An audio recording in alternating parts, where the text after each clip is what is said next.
So anybody that's on the Zoom call, please keep yourself muted as well as keep your video off unless you want to be on Facebook, which I doubt you want to. So just that little heads up. And anybody who is watching on Facebook, we will have a Q&A portion near the end. So if you have any questions, feel free to leave them in the comments and then we'll get to them as soon as possible. And the same will be applied, of course, for those who are on the Zoom call. We'll get a Q&A in, but if you have any questions, you can drop them in the comments during the presentation or during the discussion, and then we'll get to them when we get to that portion. So let's get into it. Thank you all for being here for the Homegrown Series, our second Homegrown Series. Presented by Earth Day 365. My name is Victoria Donaldson. I am the program manager for the Green Dining Alliance. It is a program of course, Earth Day 365, where we work with restaurants in the St. Louis area to help them be more sustainable. But we also do programs like this, where we talk about sustainable food and any areas related to agricultural means. And yeah, we're gonna get into this. First, also, I forgot, sorry. Thank you to St. Louis Jefferson Solid Waste Management District and Missouri Department of Natural Resources for making this possible. And today we're gonna have Eugenia Alexander of the Indigo Garden Project with us. Say hi. Just to give a quick bio about Eugenia. Eugenia Alexander is a multidisciplinary artist from Edwardsville, Illinois. She studied fine art and art history at Columbia College, Chicago, but is largely self-taught and currently lives and works in the Metro East area of Illinois and Missouri. Alexander has been practicing art for over 12 years and has studied under master artist quilter Edna Patterson Petty. I know that name, and I know better. Mixing indigo dyeing with many different areas of art. Her inspirations include traditional African symbolism, traditions and textile design, as well as Afrofuturism, a genre of literature, art, music, and many other forms that features futuristic or science fiction themes incorporating Black history and culture. I can get into like the insurmountable amount of shows and like things that she's done beyond that capacity. But today we're talking about the Indigo Garden Project. So of course I want to welcome Eugenia to the Indigo, to the Homegrown Series. So thank you for being here. Yeah, so I know we're gonna have a lot to talk about with the Indigo Garden Project and your connection with farming or gardening in conjunction with your artistic practice. So to start off, can you just give us a general synopsis of what the Indigo Garden Project is? Kind of like your elevator pitch. It can be definitely longer. But tell us about the Indigo Garden Project as well as what made you start this. No, you're good. So the Indigo Garden Project is a safe green space for the intentions of art education, community involvement, as well as food justice. I wanted to create this space. It's going to be located in East St. Louis, Illinois. And I wanted to create this space there specifically because of that area. There is no really safe space for creativity. They have a Jackie Joyner Kersee Center, but there is no space specifically for art education and whatnot. And as well as being able to provide the community, the city, with a source of fresh produce. There is a grocery store there, but the freshness of the vegetables and fruits isn't very likely, isn't very fresh. And so this gives the opportunity for community members to come and learn how to harvest their own food, how to grow their own food, and also have a source for fresh produce as well. The freshest place to go to is probably about a 30-minute, 15-minute drive. And if you can imagine being on a bus or a train, it's well longer than that. And so I just wanted to create a compound of space for people to learn about sustainability and agriculture and just learn about the wonders that are natural to the earth. that we can create all types of things from these natural and native plants and natural things that grow from our earth. Nice. Also, a quick note, sorry, sidebar. Those who are on the Zoom call, make sure to turn your video off because otherwise you'll be streaming on Facebook and recorded. So thank you. So with what you just said, I know that the land that you're doing this work on has a very special significance to you. Yes. So can you give us that history and tell us that story?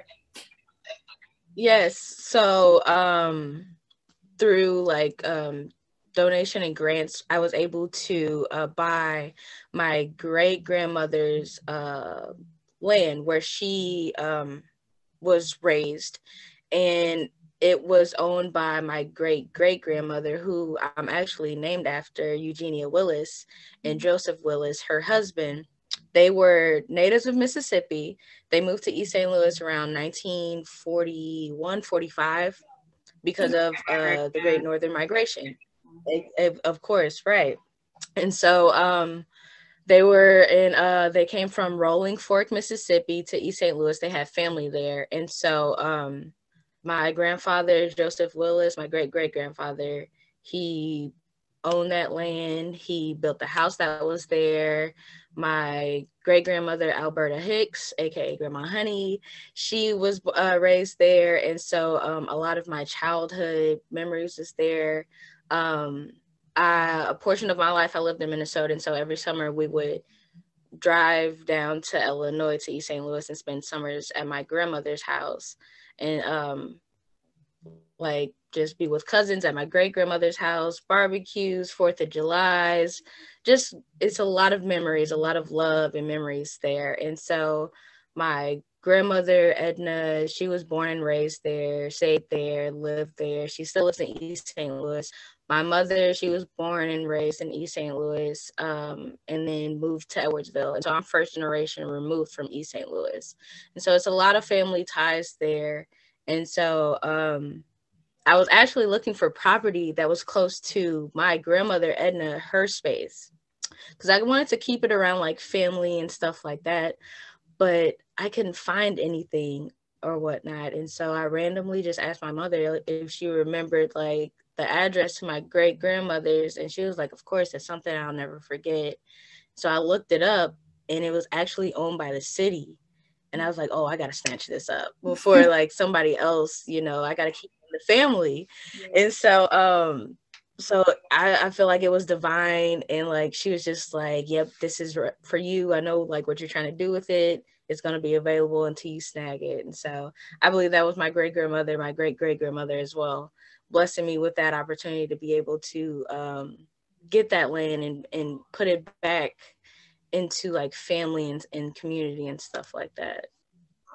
Awesome. So speaking of that community piece and thanks to Tasha bringing back the land or taking back the land. Tell us about some initiatives that you want to start with that space. We know what you want to do overall, but with that, what are the steps that you kind of have mapped out right now? If you care to share, of course, if it's something that you feel comfortable with sharing. Oh yeah, absolutely. And so some initiatives I want to take is just I want to have an apprenticeship program to where not just high school students, but as well as community members that are wanting to learn about agriculture and stuff like that, to where, I get some type of grant to be able to pay them, because I don't want somebody to be doing free labor, their apprenticeship, they're working, but they're also going to be learning. And so I want to be able to pay them and to teach them entrepreneurship as well. And so they necessarily may not have to go into agriculture, but at least they know the ins and outs of entrepreneurship they can do for themselves and stuff like that.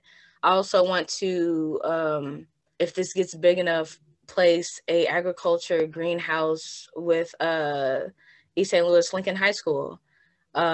A lot of times, well, there's one not a scenario, but I was kind of researching on social media, and I was seeing a lot of white people that are in agriculture, they learn through high school programming, high school co-ops. Their high school had an agriculture program. Their high school had a greenhouse to where they had co-op programs to where half of the day they're in high school or half the day they're in school learning curriculum. Then the other half, they're going to work in this greenhouse. And I was like, a lot of urban environments, Black environments, don't have this opportunity to teach kids about agriculture. Even if they're not going into the business of agriculture, you're still learning how to feed your family. You're still learning how to feed other people, your community. And that can go either you being in marketing for that, or, placing some type of greenhouse for a community center, or just whatever. But that's another incentive that I want to place, as well as working with women's shelters, placing gardens in women's shelters as well, so they can learn how to garden, teach their kids, eating fresh foods and things like that. So it's a lot. It's so much that I want to do. And so I'm trying to scale it down to like one step at a time. What can we start with first, and then build up to those bigger things? Yeah. As many may say, like, how do you eat an elephant? One bite at a time. Just it allows this right. large picture that you already have envisioned happen. I have like a journal just full of things. Yeah. Just full of ideas. I'm just like, smallest one first. Yeah, and that's like, it's good to see that like you're taking what seems like just a small step in buying this land that was your family's, and that is now again a part of the family, and fostering community beyond that land into the community, from schools to, women's shelter or household, like whatever. You're really expanding upon this one initial step. And that's just amazing to see. Exactly. So with that said, I would like for you, if you can, expound upon how your creative work, like, kind of shapes the way that you approach this particular project. Mm-hmm. So I learned how to indigo maybe about like 5-6 years ago. And so I kind of shifted into, because traditionally I'm a painter, and then I got into fabric textile work, and then with my apprenticeship I got to study under a master artist. I learned how to like tie-dye, batik, indigo, and indigo just really stuck with me. And so over the years, if like pre-reduced indigo is like chemically reacted, and so you have to use chemicals to for the vat. And so my mother and my grandmother are just always just like, wear gloves, wear a mask, you're gonna suck in those fumes. And I'm like, okay, I don't like wearing gloves because I can't really feel and get in the like flow of creating. So I was like, what is a way that I can, and I'm spending a lot of money on like chemicals and pre-reduced indigo. And I was like, what can I do to save money and for it to be healthier for me as well as my environment? And I was like, duh, it comes from plants. Why don't you just grow it? And that's the more natural way. That's the only natural way. And so I was like, yes, let's just go ahead and just grow that. Let's go beyond that. Let's grow other natural native plants. Let's grow cotton for paper making. And while we're doing that, let's grow food. And so I started gardening food, growing food, maybe about like 2 years ago. And then last year I grew, and I was growing, like, I got so much that I was just giving it away. Cause I was just like, cause people were just like, oh, well, I'll pay for it. I'm like, no, I was like, it keeps growing. I was like, just take it. And so I was like, well, why don't we just get a whole bunch of land, grow some native plants, and it also serve as a space to teach. Because a lot of people were just like, oh, like, do you have a studio area where I can come and learn? I was just like, no, not really. I don't have the space for that. And so it serves a purpose. It's helping me while also helping the community. And so I was like, that's a win-win situation.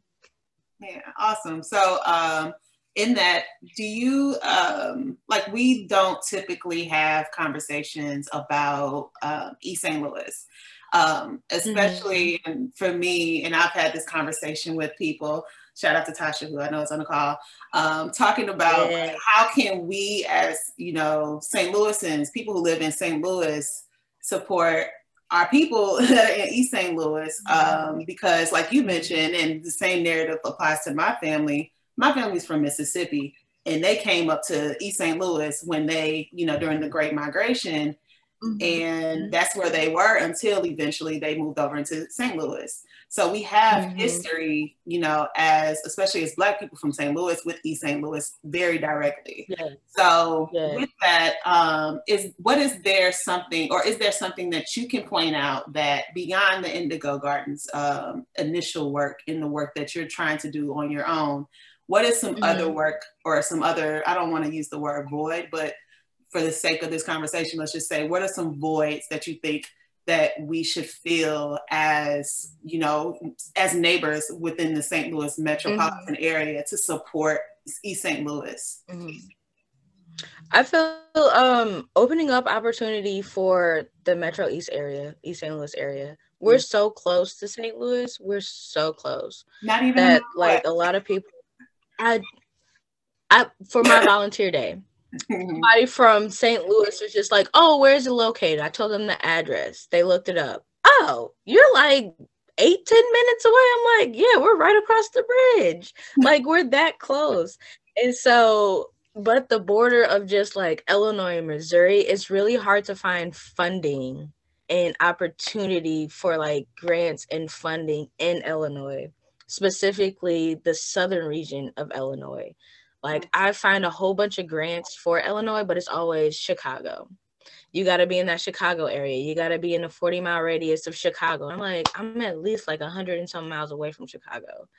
And so having Missouri open up opportunity, since we are so close, for funding and help would be great, which I found a lot of grants, like a majority of like grants. I had some micro grants and stuff that came through, and they have helped funding. Because I like, that's always a thing that I always ask. Oh, this is great, but do you fund in this area since you are in Missouri? Because I know sometimes Missouri can't because their funding is strictly from Missouri or whatnot. But that's the biggest thing that would help really, is to just get funding in that Metro East area, to just, if Missouri and St. Louis could just open that up to be able to get funding. Awesome. Well, that's definitely something that I've not experienced, but something that I've witnessed. The lack of cross-pollinating resources from Missouri or St. Louis into East St. Louis, and you know, so on and so forth. One thing that you did enlighten me on was that Chicago piece, that because you all are in Illinois and Chicago is one of the largest cities in the country, they tend to have the most support in that area or the jurisdiction surrounding it versus those that are southern, you know, to that. So I'm glad that you brought that up. So let's see, I have a few more questions and then we'll get into some Q&A questions. So if anybody has any questions, again, feel free to drop them in the chat if you're on Zoom, or also feel free to leave them in the comments on Facebook, and we'll get to them as soon as possible. So we kind of already talked about like what's the overall goal for Indigo Garden Project. And yeah, I guess like really what I want to know, like from this, I know we've had a conversation, as you know, me from Earth Day 365 and you with the Indigo Garden Project, about collaborating or in some way supporting your effort in that. What is some other ways that people can support you at this moment or even further down the line? Sharing what I'm trying to do,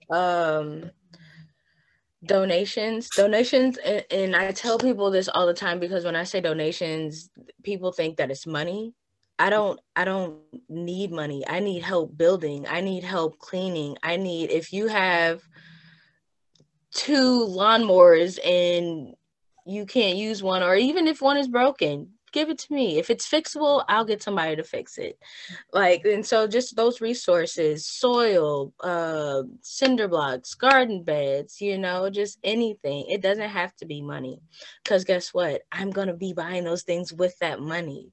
So if you have these extra things just laying around, like, that's supporting as well as helping with, if anybody helping with strategic, like, business planning. It doesn't have to be it can also be like physical things, but also with business planning, helping with marketing, helping with getting the word out. I'm a one-woman show, so I'm doing everything else, as well as a single mother, so my son's doing virtual school at home. And so all of my time is going towards like getting him together, and then also my artist practice, as well as the Indigo Garden, and getting that together, which is a lot. And so whatever help, however you feel that you can help, I'm appreciative and grateful for. Yeah. So I guess the last thing with that is, how can people like reach out to you? How can they donate? How can they, whatever, if they got something that they want to give away, how do they get to you? Mm-hmm. You can reach me on Facebook through either the Indigo Garden Project page or my personal page, which is Eugenia Alexander, as well as my email, which I'll put in the chat. Or I don't know if everybody can see that's on, but I'll put it in there. I will share it in space so they can see it on Facebook as well. Okay, great. Because I was like, I would spell it out for everybody, but but that, and then Instagram, my personal Instagram, Eugenia Alexander, or at the Indigo Garden Project. And so those are ways that you can reach out to me, whether you want to help with, you know, teaching some art classes once we get running, or donating supplies, or helping with grant work, or like business planning and stuff like that. So yeah, cool. So actually I had another question and I forgot, and I was trying to like save space for it, but is there anybody that you're collaborating with, or any folks that you are working with right now, or just want to shout out because they've been super supportive of what you've done so far? Or do you have any collaborators?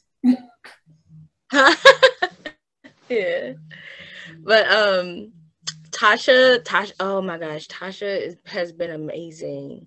Tasha, I don't know your last name, but she's Tasha X on Facebook. When she first got, when I first, yes, oh my gosh, she's been helping. She's been a blessing for real, and she's been helping get the word out, connecting me with right people, sharing information about like just grants and stuff like that.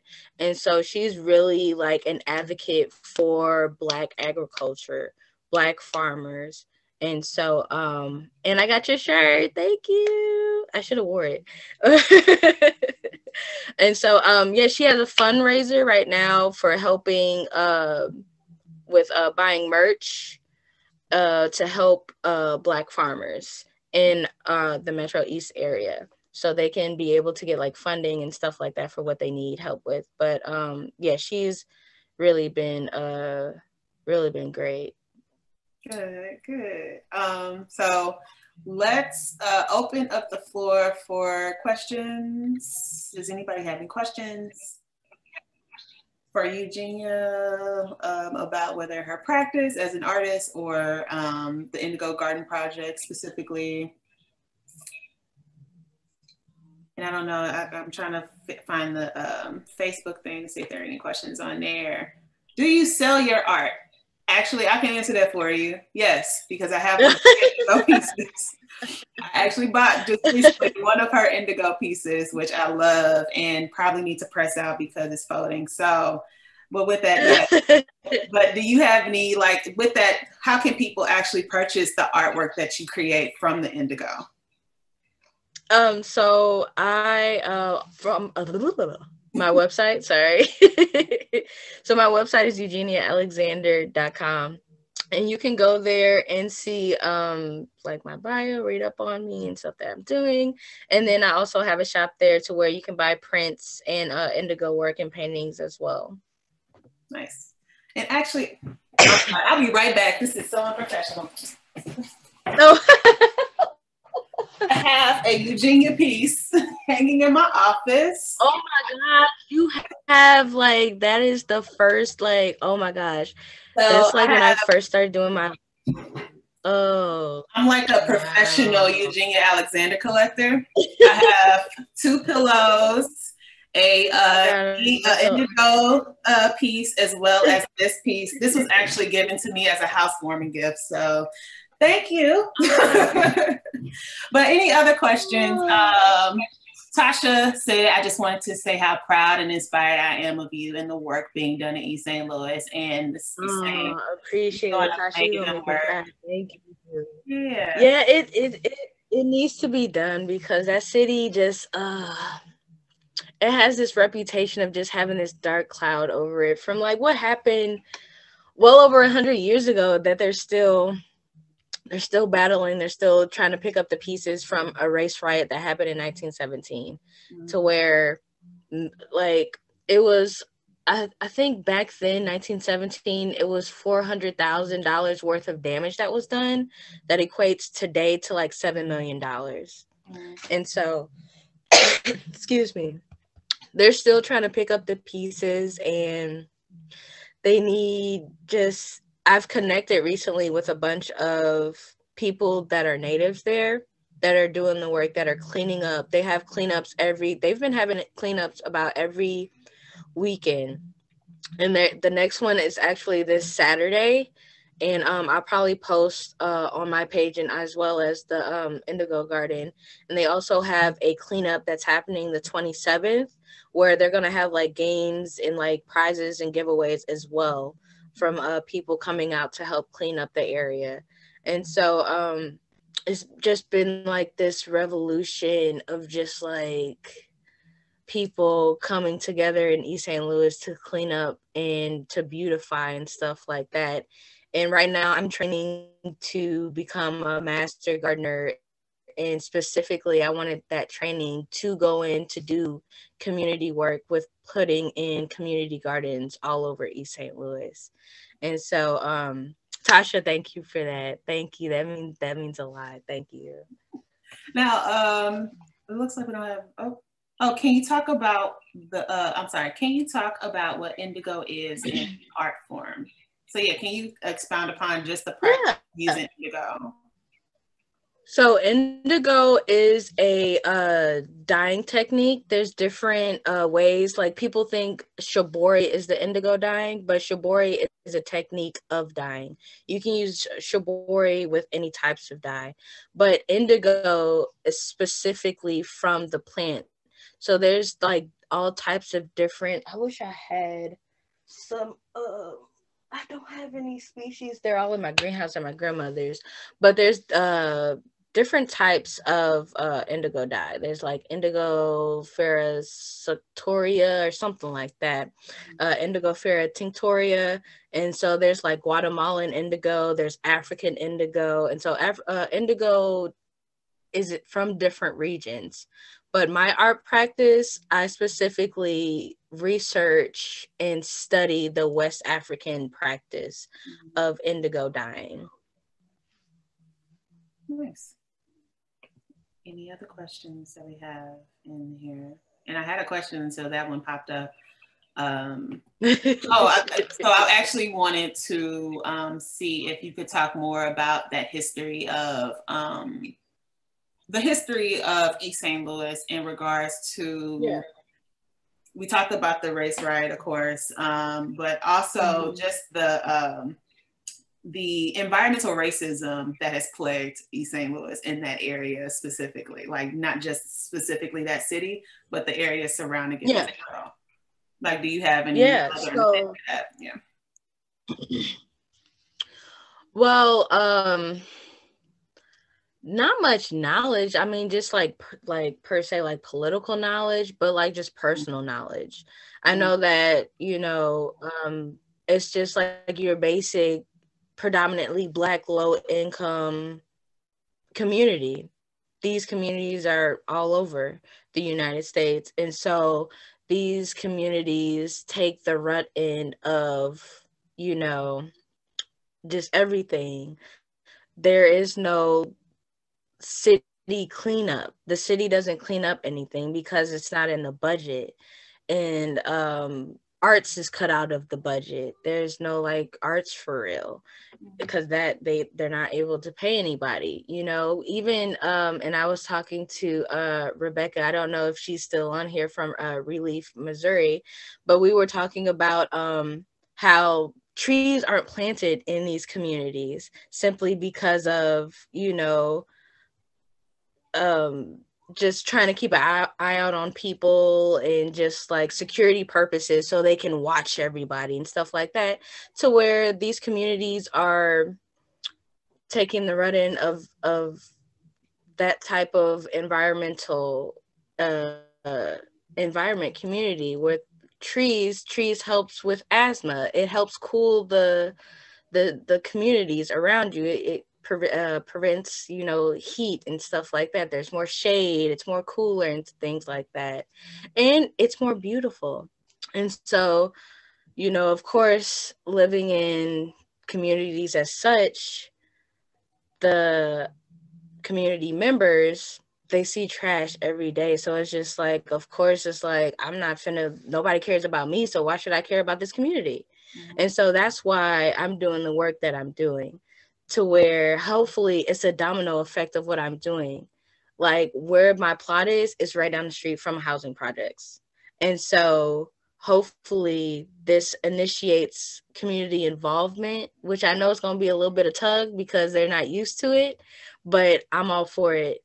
And so hopefully this is going to be like a domino effect, to where it's just like, you know, if I get that one person to where they're just like, you know what, I'm gonna go ahead and like do this work with you. I want to be involved. I want to clean my community, and hopefully that trickles down other community members.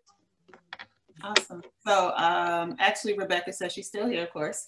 And she actually mentioned that you're getting free trees from Forest Relief and need help planting them on April 3rd.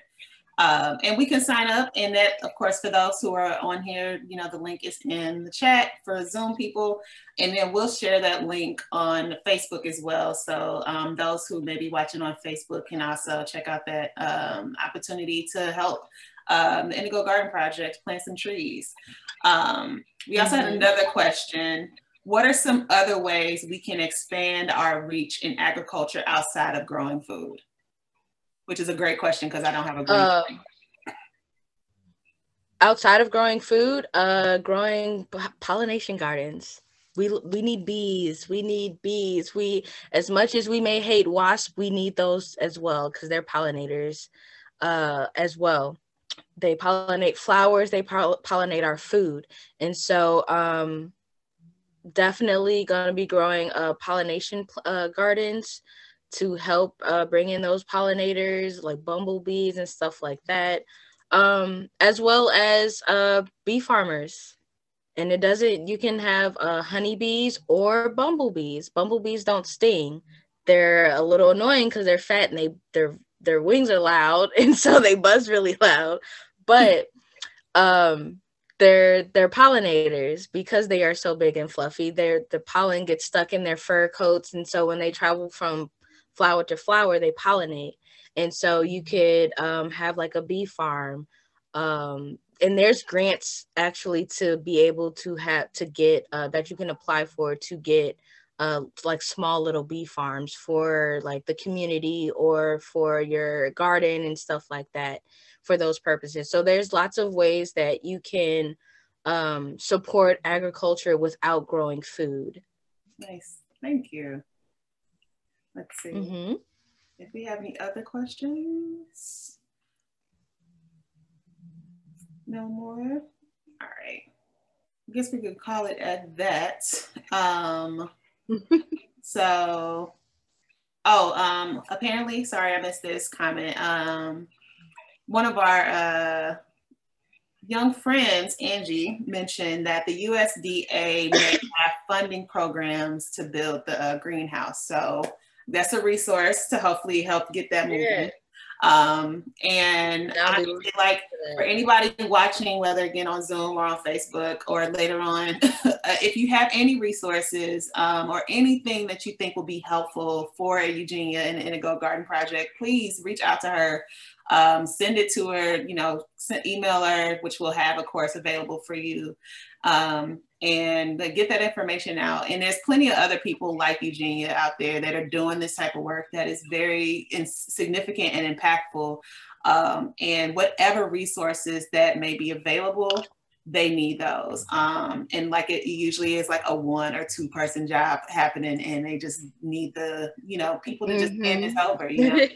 So in whatever way that you can support them, please send this information to them. So like I said, we'll have Eugenia's contact information, but she also mentioned like you can reach out to her on social media, whether on Facebook, Instagram, and just send her a DM and hopefully get some things shaken for her. So yeah, and also Angie also mentioned that gateway greening is another potential resource, and I agree with that. They would probably be really good for this as well.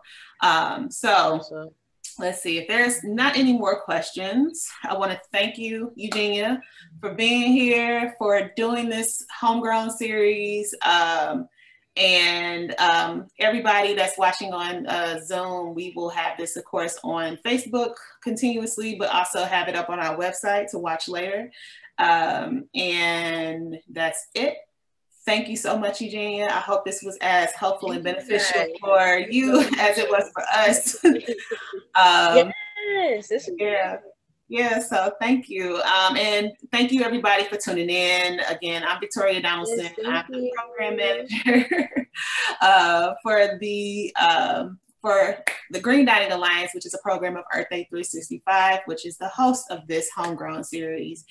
And we'll have more programs coming down the pipeline. Of course, Earth Month is right around the corner, and we'll have a series of programs, lots of opportunities to volunteer for community cleanups, Garden Work Day with the Red Circle nonprofit, O'Fallon Park cleanup, Dutchtown South cleanup, and a lot more other activities and programs. So just follow us on Instagram, Facebook, Twitter, LinkedIn, and also visit our website at earthday-365.org for more information. Thank you all again for being here, and we'll see you next time.